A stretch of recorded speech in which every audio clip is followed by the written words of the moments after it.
tenniscricket.in, India's first tennis ball cricket website.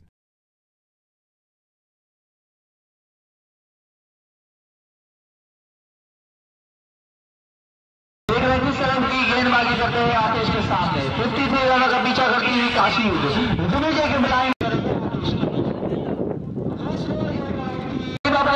मरतबा फिर से एक स्लोअर गेंद कराई थी।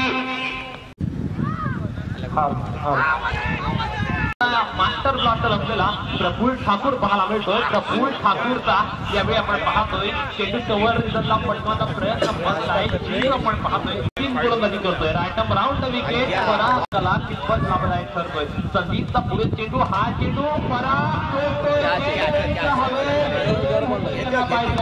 आणि टिपलाय पराग माग पावल्या